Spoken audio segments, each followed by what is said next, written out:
네, 오늘은 마지막 주일이라서 우리 자녀들과 함께 오후에 밤에 가정에서 함께 말씀을 나누는 시간이지요. 가정 예배를 너무 어렵게 접근을 하면 아이들이 힘들어 하니까요. 아이들이 얼마든지 쉽게 접근할 수 있도록 아이들이 좋아하는 간식 잘 준비하시고, 그리고 아이들이 요즘 어떤 찬송 부르면 좋은지 찬송 하나 부르게 하고, 엄마는 요즘 이런 찬송 부른단다, 찬송 한 장 부르고, 그리고 무슨 말씀을 들었는지, 교회에서 어떤 말씀 들었는지 함께 나누고, 기도 제목 서로 이야기하고 같이 손 붙잡고 엄마를 위해서, 아빠를 위해서, 아이들을 위해서 서로 기도하는 그런 시간 한 15분 정도 이렇게 아이들이 편안하게 예배할 수 있도록 그렇게 하셔서, 우리 아이들의 믿음의 교육을 위해서 교회도 최선을 다하지만 여러분도 가정에서 힘을 써 주셔야 됩니다. 그렇게 잘 해주시기를 바랍니다. 1958년도에 중국 모택동 주석이 시골을 이렇게 돌아보다가 순찰하다가 참새를 보고 사람들한테 말했어요. 저 새는 아주 해로운 새다, 쓸모없는 새다. 아마 곡식이 모자라는데 곡식을 자꾸 쪼아 먹으니까 그렇게 말했나 봐요. 그 말이 떨어지자마자 당장 다음 날 참새 선멸 운동본부 만들어 가지고요, 중국의 모든 참새를 다 잡는 거예요. 다 잡는 거예요. 참새 잡기 작전 해가지고 참새를 잡아서, 근데 그 결과가 어떻게 된지 아십니까? 1958년부터 3년 동안 참새를 다 잡았는데 해충이 많아져, 벌레가 많아져, 흉년이 들어서요 3년 동안 3천만 명이 굶어 죽었대요. 굶어 죽은 사람이 3천만 명이니까 배고파서 고통당한 사람이 얼마나 많았겠어요. 지도자 한 사람이 잘못된 판단을 하고 잘못된 말을 하니까 그렇게 많은 사람들이 고통을 당하고 죽임을 당하는 것이죠. 여러분, 우리 예수님의 한마디 한마디 말씀, 우리를 살리는 말씀, 생명의 말씀, 할렐루야. 요한복음에 보면 에고 에이미로 시작되는 예수님이 자기 정체성을 선포하는 말씀이 7번 나옵니다. 나는 생명의 떡이다, 나는 세상의 빛이다, 나는 양의 문이다, 나는 선한 목자다, 나는 부활이요 생명이다, 나는 길이요 진리요 생명이다, 나는 참 포도나무다. 이 7가지 말씀 중에 어느 한마디 말씀이라도 그 말씀 붙잡고 예수님을 만나고 예수님을 제대로 경험하게 되면 얼마나 은혜를 받습니까? 생명을 경험하지 않습니까? 맞아요, 예수님은 생명의 떡이십니다. 우리에게 영원한 생명을 주시려고 생명의 떡으로 오셨어요. 그래서 우리는 성찬식을 할 때마다 우리 예수님의 몸을, 우리를 위해 찢기신 예수님의 살을 생각하며 함께 나누지 않습니까? 예수님은 세상의 빛이십니다. 우리로 어둠에 다니지 아니하고 어둠에서 벗어나고 어둠을 이길 수 있도록 도우시는 빛이 되어주신 세상의 빛이십니다. 예수님은 부활이요 생명이십니다. 우리는 죽음을 이길 수 없는데 예수님이 대신 사망 권세를 이기시고 부활하시고 부활의 첫 열매가 되셔서 우리에게 부활이요 생명이신 예수님은 길이요 진리요 생명이십니다.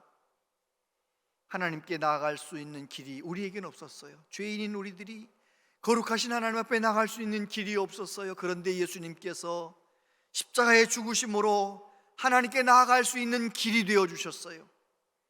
예수님께서 영원히 변치 않는 진리, 하나님이 우리를 사랑하신다는 진리를 삶을 통하여, 십자가의 죽으심을 통하여 우리에게 보여주셨어요. 예수님은 진리이시고 생명이십니다. 여러분, 오늘은 우리가 예수님께서 나는 문이다, 나는 선한 목자다 라고 말씀하신 이 말씀을 함께 나누게 됩니다. 이 말씀을 하셨던 배경은 그렇습니다. 어느 날 예수님께서 길을 가다가 나면서부터 시각장애인이 된 사람을 보셨어요. 제자들은 저 사람의 죄 때문입니까? 부모님의 죄 때문입니까? 물어봤지만 예수님께서는 아니야, 하나님이 하실 일이 나타날 거야 라고 말씀하시면서 실로암에 가서 씻으라고 말씀하셨어요. 진흙을 이겨서 실로암에 가서 씻으라. 그 사람이 실로암에 가서 씻었어요. 시각장애인이 눈을 뜨게 된 거죠. 기적이 일어난 겁니다. 그런데 그 당시 예수님 싫어하던 종교 지도자들, 기득권의 사람들, 그들은 예수님께서 나면서부터 시각장애인 된 사람 고친 것에 대해서 불만이 많아요. 뭐 때문에? 안식일에 고쳤다는 거예요. 하필 안식일에 병자를 고쳤느냐, 트집을 잡아가지고 예수님을 대적하는 거죠.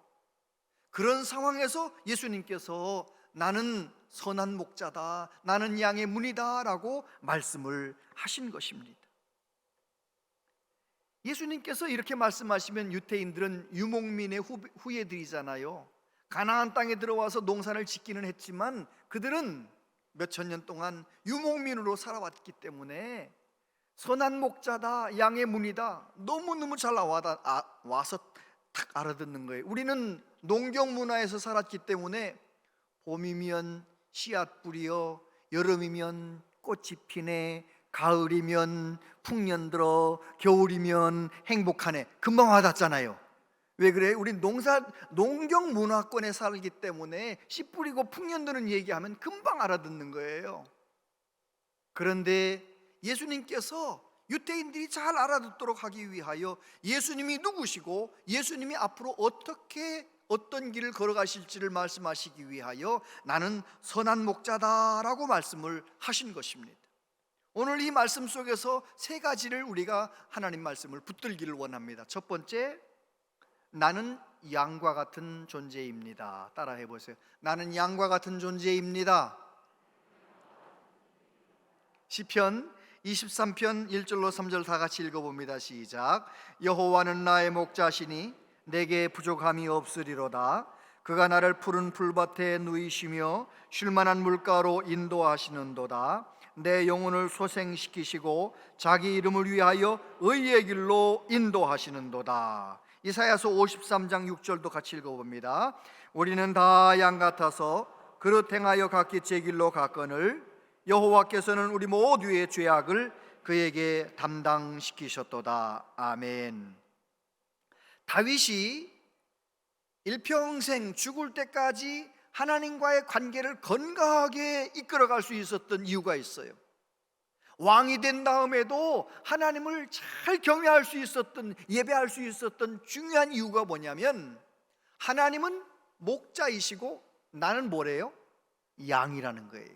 나는 양이라는 거예요. 하나님이 나의 목자가 되셔서 나를 인도해 주시니 나는 쉴만한 물가에서 푸른 초장에서 내가 만족한 삶을 살았습니다라고 고백했던 것입니다. 여러분, 예수님은 우리의 선한 목자이시고 나는 양이다, 그 한마디 말이 여러분 마음에 드세요? 괜찮아요? 우리는 농경 문화에 살고 있기 때문에 양에 대한 개념이 별로 없어요. 양 하면 떠오르는 게 뭐예요? 하얀 양, 예쁜 양, 착한 양, 이렇게 생각하는데 성경이 말하는 양은 그런 의미의 양이 아니에요. 성경에서 말하는 양은요, 냄새나는 양이에요. 제가 뉴질랜드에서 12년 살면서 양 많이 봤잖아요. 양이 얼마나 냄새 나는지 몰라요. 지저분합니다. 양은요, 자기를 지킬 수 있는, 자기를 방어할 수 있는 힘이 없어요. 보통 모든 동물들이 뭐 뿔이 있든지 아니면 이빨이 있든지 아주 날카로운 발톱 있든지 그래가지고 자기를 지키잖아요. 어떤 건 아예 달리기를 잘해서라도, 얼룩말은 막 달려서 도망쳐서라도 자기 목숨을 지켜내잖아요. 근데 양은 그런 것이 하나도 없어요. 양은 만약에 주인 없이 들판에 나가면 잡혀먹는 거예요. 자기를 막을 수 있는 힘이 없어요. 뿐만 아니라 양은요, 고집이 셉니다. 우리가 생각할 때 양은 순한 양같이, 그건 우리 농경 문화에 사는 우리들 얘기지, 양은요 고집이 셉니다. 고집이 셉니다. 얼마나 평상시는 괜찮아요. 근데 수틀리면, 왜 우리 한국 사람들도 평상시에 순한 사람들이 한번 이렇게 딱 마음을 이렇게 막 마음에 시험 들면 어려워요. 교회에서도 성도들이 바락바락 화도 내고 막 승질도 내고 이러던 사람들은 어쩌다 시험 들어도 별로 걱정을 하지 않아요. 왜냐하면 바락 이렇게 화냈다가도 또 금방 또 괜찮아지거든요. 그런데 평상시에 아주 순한 양이 아니고 순하던 성도가 어느 날 시험 들고 잘못되면은요 정말 어려워요. 몇 년 가는 분도 있어요.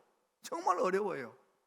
양이 그래요. 양이 고집을 한 번만 부렸다 하면 너무너무 어려워요. 그래서 중동 지역에서는 이 양 같은 놈아 그러면 그게 무슨 말이에요? 순하고 예쁘고 이게 아니에요. 이 양 같은 놈이라는 것은 냄새나는 놈아, 아무 살아갈 능력도 없는 놈아, 자기를 지킬 수 있는 능력도 없는 놈아, 너 아주 그냥 양 같은 놈이라는 것은 고집센 놈아, 이 욕하는 거예요. 다윗은 내가 문제가 많은 존재라는 거예요. 나는 문제가 많고 양과 같은 존재이지만 하나님이 나의 목자이시기 때문에 나는 일평생 부족함이 없었습니다. 하나님을 목자로 삼고 살았기 때문에 나는 문제가 많지만, 자주 넘어지지만 나는 일평생 괜찮았다는 거예요. 저와 여러분도 마찬가지입니다. 누가 예수님을 끝까지 잘 믿을 수 있습니까? 바울 사도 보세요. 바울 사도는 처음 예수님 만났을 때보다 나중에 순교하기 직전에 자기 자신을 죄인의 괴수라고 말하잖아요. 여러분, 우리가 끝까지 예수님을 잘 믿는 방법이 뭐예요? 끝까지 믿음 생활 잘하는 것. 교만해지지 아니하고 끝까지 믿음 생활 잘하는 성도가 되려면 나는 양과 같은 존재다, 그것을 인정해야 돼요. 내가 양과 같은 존재, 난 문제가 많은 존재다, 우리 가정은 문제가 많은 가정이다, 그걸 인정하고 예수님을 선한 목자로 붙들기만 하면 가정도 괜찮아요, 우리 개인도 괜찮아요, 우리 교회도 괜찮아요. 저와 여러분들이 내 부족함을, 우리 가정에 문제가 있음을 있는 그대로 하나님 앞에 내어놓고, 하나님, 나는 문제가 많습니다, 나는 양과 같은 존재입니다, 인정할 줄 아는 우리 모두 되기를 바랍니다. 두 번째, 예수님은 양의 문이십니다. 7절부터 보면, 그러므로 예수께서 다시 이르시되 내가 진실로 진실로 너희에게 말하노니 나는 양의 문이라. 나보다 먼저 온 자는 다 절도요 강도니 양들이 듣지 아니하였느니라. 내가 문이니 누구든지 나로 말미암아 들어가면 구원을 받고 또는 들어가며 나오며 꼴을 얻으리라. 도둑이 오는 것은 도둑질하고 죽이고 멸망시키려는 것뿐이요 내가 온 것은 양으로 생명을 얻게 하고 더 풍성히 얻게 하려는 것이라. 할렐루야. 여러분, 오늘 예수님께서 나는 문이다 라고 말씀하신 중요한 이유가 있어요. 그것을 이해하려면 그 오늘 읽은 이 문맥 안에서 절도요 강도, 또 도둑질하고 죽이고 멸망시키고, 이것을 알아야 돼요. 여러분, 유대에서 양을 치려고 하면 양을 잡아먹으려고 하는 늑대가 많고요, 양을 잡아먹으려고 하는 야생동물이 많은 거예요. 그래서 나는 문이다 라고 말씀하신 것이죠. 이것은 저와 여러분의 영적 상황, 우리가 살고 있는 영적 상황, 내가 살고 있는 인생길이 그렇게 간단하지가 않아요. 여러분, 다 행복하기를 원하시죠? 가정이 행복한 가정을 이루고 부부간에 사랑하면서 행복하게 살기를 원하시고, 또 자녀들도 잘 키워서 하나님의 기쁨이 되는 자녀로 키우고 싶고, 믿음의 자녀로 키우고 싶고, 또 건강하고 직장생활, 사업 이런 거 다 잘해가지고 넉넉하게 행복하게 살고 싶은 거 우리 모두의 소원 아니에요? 그런데 여러분, 살아보니까 내가 원하는 대로 되든가요? 아니면 뜻밖의 복병을 만나는 거예요. 뜻밖의 어려운 일을 만나는 거예요. 그래가지고 그만 나는 원치 않았던 얼마나 많은 불행을 당하고 어려운 일을 당하는지 몰라요. 그렇기 때문에 예수님께서는 뭐라고 말씀하시느냐? 나는 양의 문이다. 나로 말미암아 들어가면 구원을 받고 나를 말미암아 들어가면 나오며 꼴을 얻으리라. 이 말씀은 저와 여러분에게 뭐라고 말씀하시는 거냐면, 사랑하는 온양제일교회 성도들아, 교회만 다니면 되지 아니하고 예수 그리스도로 살아야 되느니라. 예수 그리스도께서 너의 문이 되어야 하느니라 라고 말씀하시는 거예요. 저와 여러분이 교회를 평생 다녀도 만약에 예수님을 내 문으로, 나의 삶의 문으로 여기지 않고 내 방법으로, 내 마음대로, 내 식으로 살아가면 그 사람은 교회만 다닌 사람일 뿐이지 예수님하고 상관이 없는 거예요. 여러분, 교회를 평생 다녀놓고 예수님과 상관없는 삶을 살았으면 어떡하면 좋겠어요? 정말 예수님과 상관이 있는 삶을 살아가려면 예수님이 나의 문이 되셔야 돼요. 여러분, 가정을 행복하게 만들 수 있는 문이 있어요. 예수 그리스도이십니다. 여러분, 일평생 성공적인 삶을 살아갈 수 있는 문이 있어요. 바로 예수 그리스도이십니다. 가정, 자녀들 잘 양육할 수 있는 문이 있어요. 예수 그리스도이십니다. 예수님이 나의 문이 되어주시기만 하면 우리를 불행하게 만들려고 하는 어둠의 권세, 사탄 권세, 그 어둠의 권세의 그 모든 역사와 유혹과 이런 것들을 다 이겨내고 다 막아내고 결국은 하나님 앞에 승리하게 될 줄로 믿습니다. 예수님께서 말씀하시는 거예요. 나는 양의 문이다. 예수님으로 말미암아 살아가는 은혜가 있게 되길 바랍니다. 교회를 다니면서도 내 맘대로 내 식으로 사는 사람은, 그 사람은 세상 사람과 다름이 없는 거예요. 내가 하나님 앞에 그리스도인이 되었다면 이제는 예수님의 식으로, 예수님의 말씀으로, 예수님의 뒤를 따라 살아가는 사람, 예수님이 나의 양의 문이 되는 삶을 살아가야 된다는 것이죠. 예수님으로 말미암아 들어가며 나오며 언제나 어디서나 승리하시게 되기를 바랍니다. 그리고 세 번째로, 예수님은 선한 목자이십니다. 11절 보면, 나는 선한 목자라. 선한 목자는 양들을 위하여 목숨을 버리거니와 삭구는 목자가 아니요 양도 제 양이 아니라 이리가 오는 것을 보면 양을 버리고 달아나나니 이리가 양을 물어가고 또 해치느니라. 달아나는 것은 그가 삭군인 까닭에 양을 돌보지 아니함이나 나는 선한 목자라. 나는 내 양을 알고 나도 내 양도 나를 아는 것이 아버지께서 나를 아시고 내가 아버지를 아는 것 같으니 나는 양을 위하여 목숨을 버리노라. 할렐루야. 예수님은 선한 목자라고 자기 자신을 소개하시는 거예요. 선한 목자, 에고 에이미 호 포이멘 호 칼로스. 목자는, 포이멘은 포이멘인데요, 어떤 목자냐? 호 칼로스, 선한 목자라는 거예요. 선한 목자의 특징이 두 가지를 강조하시는데, 첫 번째는 양을 알아요. 양도 나를 알고 안다고 말씀하세요. 하나님 아버지께서 예수님을 아시고 예수님이 하나님을 아는 것처럼 양도 나를 알고 나도 양을 안다 라고 말씀하세요. 여러분, 예수님은 나의 선한 목자라고 고백하는 것은 무슨 뜻입니까? 예수님은 나의 아픔을 아시고, 예수님은 나의 고통을 아시고, 나의 모든 어려움을 아시고, 내 모든 사정을 다 아시는 주님, 예수님이 아신다라는 그 한마디 말씀 속에는 여호와 이레, 나를 위해 준비하시는 예수님 믿으십니까? 저와 여러분은 앞으로 걸어가면서도 뭐가 있는지도 모르고 걸어가는 거예요. 그런데 우리 예수님은 선한 목자가 되어주셔서 저와 여러분의 가는 길을 인도하시는 거예요. 고난이 필요한 사람에게는 고난을 주시고 형통함이 필요한 사람에게 형통을 주시면서 우리를 더 좋은 믿음의 사람으로 세워가시는 선한 목자 예수님. 여러분, 예수님은 우리를 너무너무 잘 아세요. 그래서 내가 고난당할 때 예수님이 나의 선한 목자로 고백하는 사람은 고난을 필요해서 주셨지, 합력하여 선을 이루시지, 믿음으로 이겨내는 것입니다. 예수님은 선한 목자이십니다. 또한 예수님은 양들을 위하여 목숨을 버린다. 이 두 번 강조하시잖아요. 선한 목자는 양을 위하여 목숨을 버린다. 사꾼들은 월급 받고 알바 비용 받고 양 지키는 목자들은 이리가 나타나면 이리와 싸우는 게 아니라 도망치는 거예요. 사자가 나타나면 도망치는 거예요. 왜요? 제 양이 아니기 때문에. 그러나 예수님은 선한 목자라 양을 위하여 목숨을 버리신다는 거예요. 저와 여러분들은 이 세상에 태어날 때 죄인으로 태어났잖아요. 아담이 우리의 대표가 되어서 아담이 죄인이고 우리도 죄인인 거예요. 그런데 이 세상에 오신 예수님은 죄가 없으신데도 우리를 위해서 죽으시는 거예요. 왜요?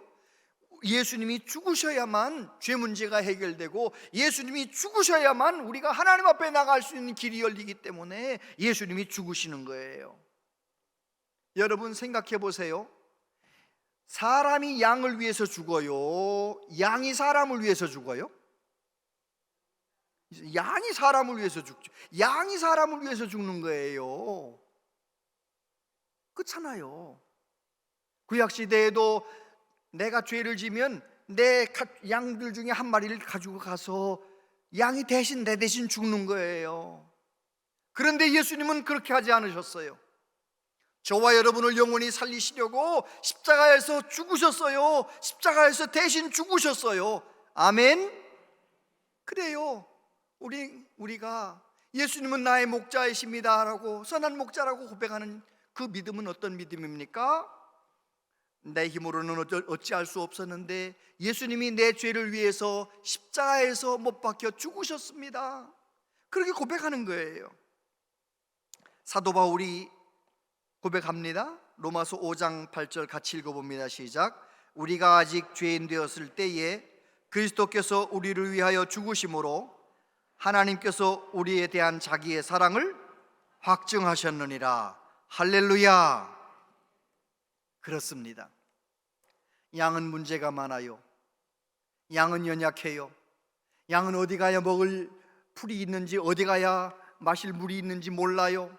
양은 무능력해요.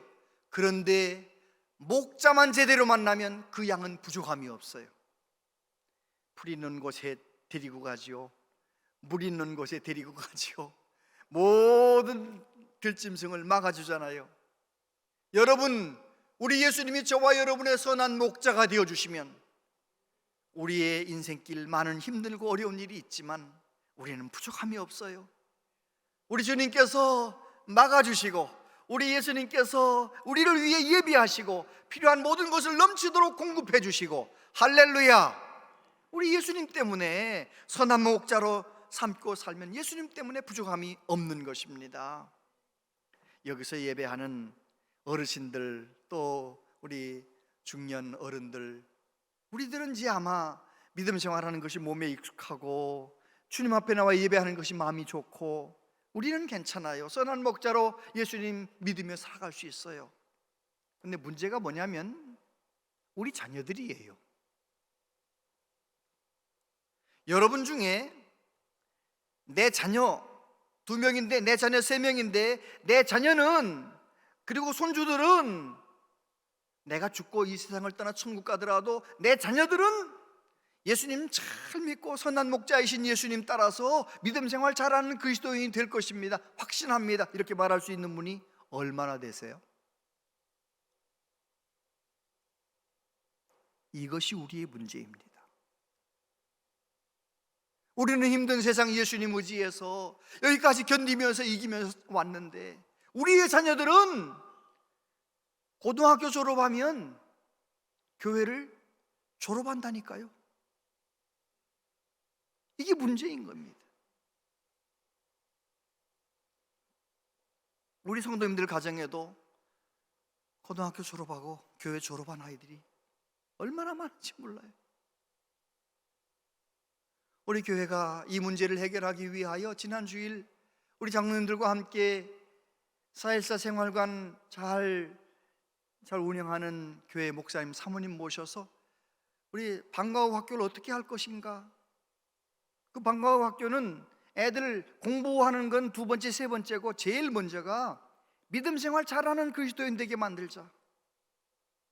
중학교 되고 대학, 고등학생 되면 예수님 잘 믿는 믿음의 용사가 되게 만드는 그런 프로그램이 있어서 그걸 이제 함께 듣고 설명회를 들었어요.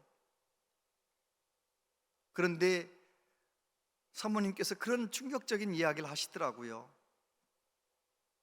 우리 아이들이 어떻게 자라나고 있는지 알기나 하느냐. 여러분, 우리 아이들은 핸드폰 붙잡으면 우리가 알고 있는 아이들이 아니에요. 핸드폰 속에서 어른들은 보지도 듣지도 못한 것을 다 보고 듣고 경험하고 사는 거예요. 애들은 학교에서 전혀 비기독교적인 진화론만 얘기하는 거예요. 돈만 벌면 된다고 다 가르치는 거예요. 성공하라는 거예요. 성공하라는 거예요. 여러분, 우리 자녀들 성교육이 어떻게 받고 있는지 아시죠? 유치원에서도 그렇고 학교에서도, 초등학교에서도 그렇게 가르치잖아요. 남자가 여자가 따로 있는 것이 아니고 내가 결정하면 그게 내 성이다. 내가 남자면 남자 성향이 있어서 남자면 내가 남자, 여자 성향이 좀 있으면 난 여자. 그래서 남자와 여자도 서로 사귈 수 있고, 남자와 남자도, 여자도 사귈 수 있고, 그래서 결론은 내 느낌에 좋은 대로 하면 된다는 거예요. 성경적인 가치관 가지고 얘기하면요 고리타분하다고 말하는 거예요. 성경은 뭐라고 말씀하십니까? 남자와 여자가 부모를 떠나 둘이 합하여 하나가 되는 이 결혼이잖아요. 성경이 말하는 결혼은 남자 여자가 부모님을 떠나 서로 하나가 되는 것이 결혼이라고 가르치는데, 그거는 요즘 학교에서는 그렇게 안 가르칩니다. 남자가 만나도 사귈 수도 있고 결혼할 수도 있고 이렇게 가르치는 거예요. 내 느낌에 좋으면 된다는 거예요. 그 사모님 그런 얘기를 하시더라고요. 요즘 들은 얘기래요. 초등학교 5학년 선생님한테 아이들이 일러주는 거예요. 선생님, 저 남자애하고 저 남자애하고 사귀어요. 거기서 사귄다는 것은 남자친구끼리 사이좋게 논다는 말이 아니에요. 하나이는 남자 역할을 하고 하나이는 여자 역할을 하면서 사귄다는 거예요. 그런데 한 남자아이가 운동장을 뛰다가 넘어져서 무릎이 깨져 피가 나는데 5학년짜리 다른 남자아이가 저쪽에서 울고 있어요. 왜 울어요? 이 애 울고 있는 애는 여자 역할을 하는 남자아이예요. 내 남자친구 넘어져서 피 흘려서 아파서, 마음이 아파서 울고 있는 거예요. 울고 있는 거예요. 우리는 그런 얘기를 농담처럼 했어요. 이제 시대가 악해지면 아들이 남자아이를 데려와 가지고 며느리감이라고 소개하는 날이 올 거다고, 딸이 여자아이를 데려와서 사윗감이라고 소개하는 날이 올 거다, 이런 얘기를 우스갯소리처럼 했는데, 이제는 10년 후에는 지금 초등학교에서 가르치는 것을 계속 10년 동안 배우고 그렇게 자란 아이들은 틀림없이 그런 일들이 우리 아산시에도 많아질 거예요. 보고 들은 거니까요. 어떻게 하면 좋겠습니까 도대체? 교회에서는 일주일에 30분, 20분 말씀 듣고 끝나는데 세상에서는 보고 듣는 것이 얼마나 많아요.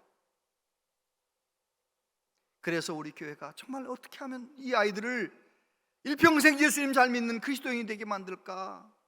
예수님을 선한 목자로 삼고 성경적인 가치관을 가지고 살아가는 성도들로 세울까? 제가 고민하면서 기도하고 있어요.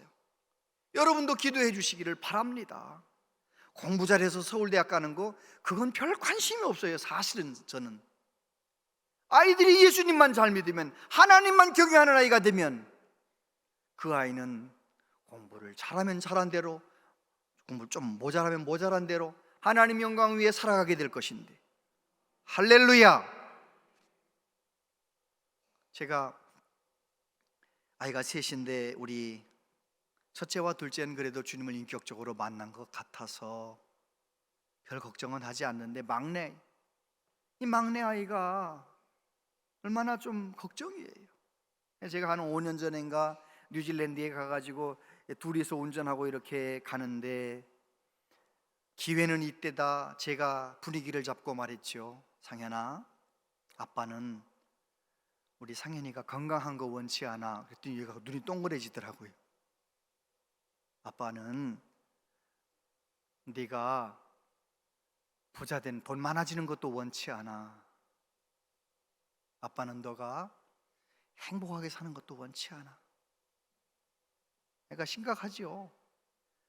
내가 무슨 얘기 하려고 하는지 좀 눈치를 챘는지, 아빠는 너가 예수님 잘 믿는 아이가 되었으면 좋겠어. 아빠가 원하는 것은 하나님 사랑받는 아들로 자라나는 거야. 알았어. 나 교회 잘 다니니까 알았어. 내 그런 걸 제가 봤는데, 여러분은 어떠십니까? 여러분 자녀들 공부 잘해가지고 학원 잘 다녀가지고 서울대학 가가지고 돈 잘 버는 인류회사 들어가가지고 잘만 살면 된 건가요? 교회는 안 다녀도, 예수님 안 믿어도, 예수님 선한 목자로 만나지 않아도 그냥 잘 살면 되는 건가요? 여러분은 어떠십니까? 우리 예수님께서 말씀하십니다. 나는 선한 목자다. 나는 양을 위하여 목숨을 버리노라. 저와 여러분을 죄와 사망에서 구원하기 위하여 십자가에 골고다에 죽으신 분은 예수님밖에 없어요. 그 예수님을 나의 구주로 믿는 사람만 원수마귀의 괴계를 이기고 어둠을 이기고 이 세상을 이기고 하나님 영광을 위해 살아가게 되는 줄로 믿습니다. 인생은 금방 지나가잖아요. 어르신들 살아보셔서 아시잖아요.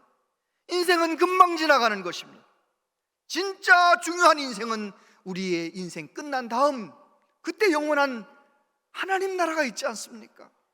우리 자녀들에게 선한 목자이신 예수님을 만날 수 있도록 교회에서도 최선을 다하겠고요, 여러분 가정에서도 최선을 다해 주시기를 바랍니다. 어떻게 하면 좋겠습니까? 엄마 아빠가 먼저 선한 목자이신 예수님을 만나야 됩니다. 예수님을 나의 문으로 삼고 내 방법으로 내 마음대로 살던 신앙생활 내려놓고 이제는 주님의 식으로 주님의 말씀대로 살아가는, 말씀이 내 삶 속에 경험되는 참된 그리스도인의 삶을 살아가는 것입니다. 그러게 되면, 그래서 예수님으로 말미암아 이 세상에서도 천국을 맛보면서 그렇게 행복하게 살아가는 모습을 자녀들에게 보여주면 그 아이도 60이 되고 70이 되었을 때 주님 품 안에 다시 돌아오게 될 줄로 믿습니다. 우리의 자녀들이 선한 목자이신 예수님을 만날 수 있도록 내가 먼저 예수님과 늘 동행하는 복된 믿음의 삶 걸어가시게 되기를 축복합니다.